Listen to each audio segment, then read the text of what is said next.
All right, so now this one's a little bit more interesting, okay? So if I look at this, I see a couple places that I could start, okay? There's an odd even disagreement with the hydrogens. There's an odd even disagreement with the oxygens, okay? You could start either place. I'm going to start with the hydrogens because it's a little bit more complicated, right? Because this has one oxygen. So I'm not so much worried about that. And the reason that I'm going to do it this way is to kind of show you something, which we'll get to in a minute. So I'm going to do the H odd even first.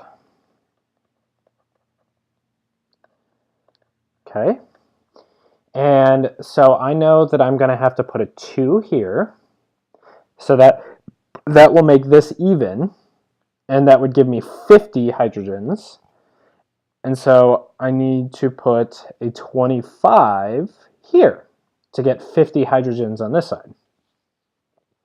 Okay, so now I do that, and I have 50 carbons. Okay, I do the carbons next because there's only they only appear once per side. Now the last one that I'm going to do is the oxygen, and that's going to get a little complicated. So 2 times 50 is 100 oxygens here, plus 25 more is 125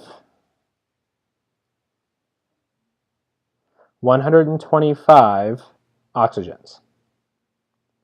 Okay, now the problem is this is an odd number. So we actually can't make this an odd number. Oh, shuckies. Okay, what I'm going to do is I'm actually going to use a fraction. Okay, I'm going to use a fraction. And the fraction that I'm going to use is 125 over 2. Okay, now let's talk about using fractions. Okay, there will be a lot of times where this is a really good trick. Okay, and what I'm basically doing is I'm using the half to cancel out this 2. So let's take it to like an algebra, the realm of algebra. Let's say that I had x times 2 equals 3. Okay, well, you know that you need x to have something over 2 because it's got to cancel that 2, and then once that's canceled you have a 1 here, so you just have to have 3 halves on top.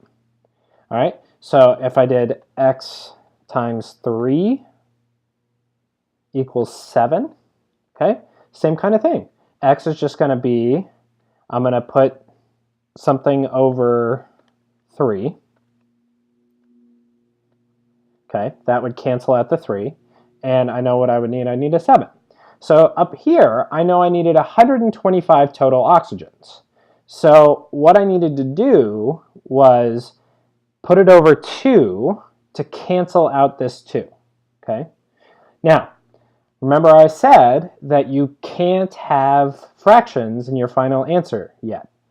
So what you need to do is just go through and you need to multiply everything by 2 to get rid of this denominator. All right, so this would be 4, this is gone, this would be 100, and this would be 50. Okay, that's it. That's all you have to do to balance that out. Okay.